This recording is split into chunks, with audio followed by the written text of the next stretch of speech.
বন্ধুরা, আমার নতুন আরেকটি ভিডিওতে আপনাদেরকে সকলকে স্বাগত জানাই।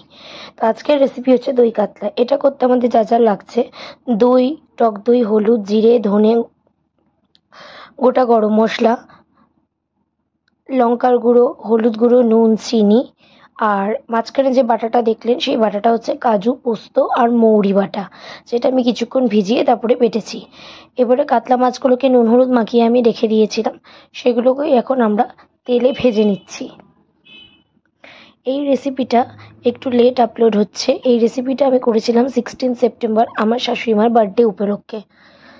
তাই জন্য আমি এই রেসিপিটা আজকে আপনাদের সকলের সামনে তুলে ধরলাম। এবার আরেকটা কড়াইয়ের মধ্যে আমি তেল দিয়ে নেব গ্রেভিটা করার জন্য। একদিকে মাছ ভাজা হচ্ছে, এবারে তেল দিয়ে নিলাম এটার মধ্যে আমার গ্রেভিটা করব বলে। এবার আমি অলরেডি একটা বাটির মধ্যে পেঁয়াজ, আদা, রসুন, কাঁচা লঙ্কা বেটে রেখেছিলাম, সেইটাই আমি এখন এই কড়াইয়ের মধ্যে ঢেলে দিলাম। এবারে এটাকে আমরা ভালো করে নেড়ে নেব। পেঁয়াজটা একটু কষে আসুক, তারপর এর মধ্যে গুঁড়ো মশলাগুলো আমরা অ্যাড করব।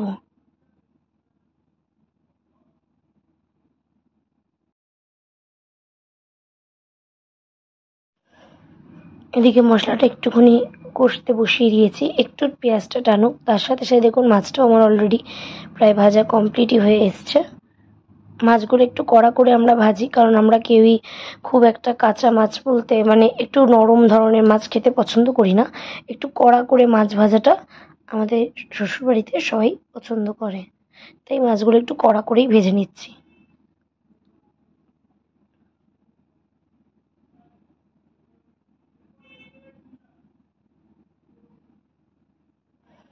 এই দেখুন, এবারে আমি একটু হলুদ গুঁড়ো দিয়ে দিচ্ছি এর মধ্যে।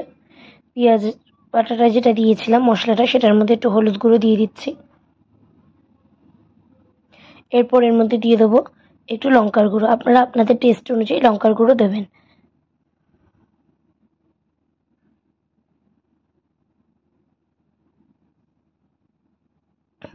এরপর এর মধ্যে আমরা দিয়ে নেব জিরে ধনে গুঁড়ো। আমি জিরে আর ধনে গুঁড়োটা আরেকটা রেসিপিতে আগের দিনই বলেছিলাম, আমরা একসাথে পাঞ্চ করে রাখি।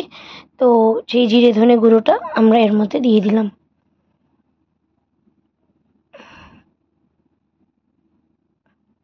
এরপর আমরা সামান্য একটু নুন দিয়ে নেবো প্রথমে, কারণ যেহেতু টক দই পড়বে সেহেতু নুনটা একটু কমই দিতে হবে, কারণ যদি বাই চান্স টক হয়ে যায় পরে আপনারা রান্না হয়ে যাওয়ার পরে টেস্ট করে দেখতে পারেন। এবারে দিয়ে দিলাম সামান্য পরিমাণ চিনি।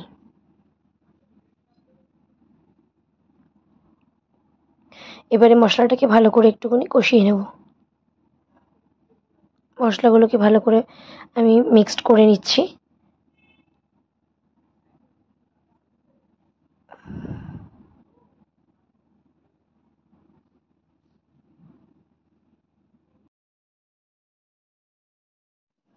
এবার মশলাটাকে ভালো করে নাড়িয়ে তেল ছাড়ার জন্য অপেক্ষা করতে হবে। যতক্ষণ না মশলাটা থেকে তেল ছাড়ছে ততক্ষণ আমি এই মাছগুলোকেও ভেজে নিচ্ছি, ওটার অপেক্ষা করছি। এদিকে মাছগুলোকেও ভাজছি।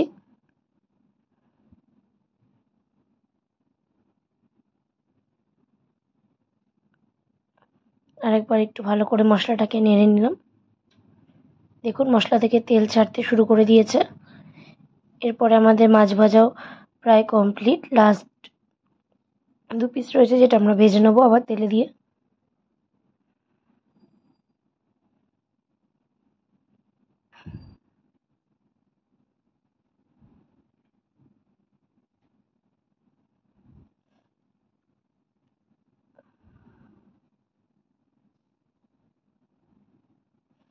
এদিকে মশলা থেকে ভালো মতো তেল ছেড়ে দিয়েছে,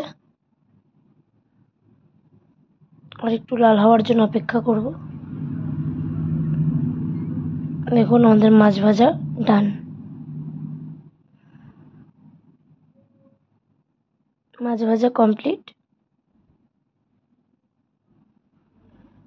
এইবারে মশলাটাকে দেখলাম, মশলাটা প্রায় আঠা আঠা মতো হয়েই এসছে, প্রায় গা মাখানো মতো।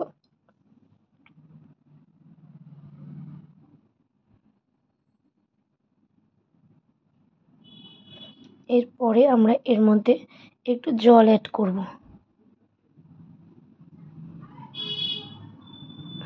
এবারে ভালো করে আরেকবার নাড়িয়ে নেব।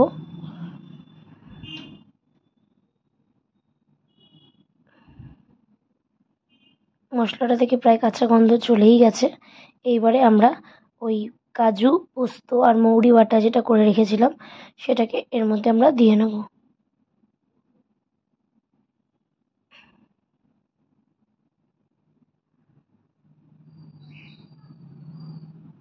কালারটা দেখুন কি দুর্দান্ত আসছে।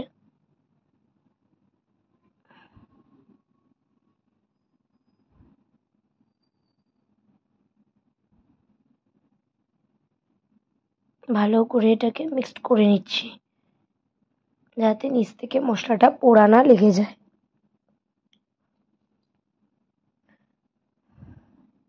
মশলাটা প্রায় কষেই এসছে। এরপর আমরা এর মধ্যে টক দই, ফাটানো টক দই, এই টক দইটাকে আমি অলরেডি একবার মিক্সারে গ্রাইন্ড করে ফাটিয়ে নিয়েছিলাম, নয়তো ছাবড়া ছাবড়া থেকে যাবে।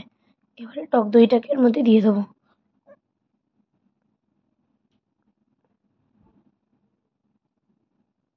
আমি 100 গ্রাম মতো টক দই ইউজ করেছি এটাতে।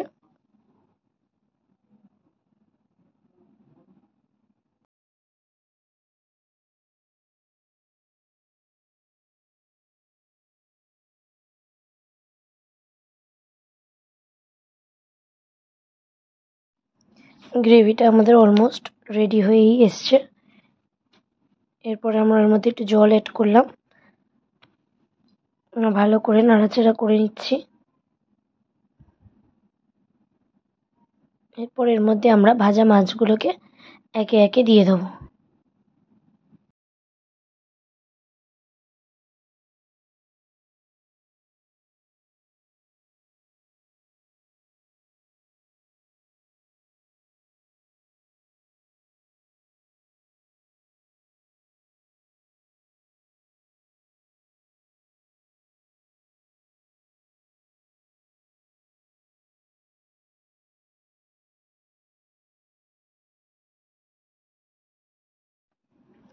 ভাজা মাছগুলোকে দিয়ে এবার একটু ভালো করে নাড়াচাড়া করে নিচ্ছি। এরপর এর মধ্যে ধনেপাতা কুচি আমি অ্যাড করে দিলাম। একটু ওপর থেকে ধনেপাতা কুচি ছড়িয়ে দিলাম।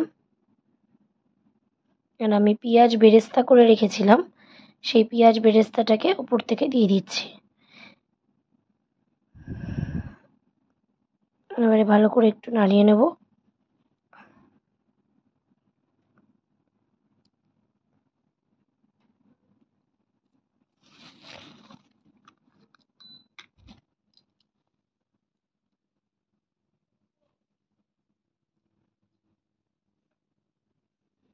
এইবারে এটাকে একটুখানি মশলাটাকে ফোটার জন্য, গ্রেভিটা ফোটার জন্য আমরা চাপা ঢাকা দিয়ে দিলাম। আমাদের চাপা ঢাকা খুলে দিলাম, কারণ প্রায় মাছটা রেডি হয়ে গেছে। এবার একটু ভালো করে হালকা করে নাড়াচাড়া করে নেব। আমাদের দই কাতলা রেডি টু সার্ভ। এবার আমরা এটাকে একটা বোলের মধ্যে দিয়ে নিয়ে নেব, সার্ভ করে নেব। ওপর দিয়ে আমি দুটো কাঁচা লঙ্কা চিড়ে দিয়ে দিয়েছি। দেখুন এবার দই কাতলাটা আমি এর মধ্যে ঢেলে নিলাম। ওপর দিয়ে একটু ধনেপাতা কুচি আর পেঁয়াজ বেরেস্তা ছড়িয়ে দিলাম। রেসিপিটা আপনারা বাড়িতে অবশ্যই করে দেখবেন। যদি রেসিপিটা করে ভালো লেগে থাকে তাহলে অবশ্যই আমার চ্যানেলটিকে like, share, follow and subscribe করে দেবেন।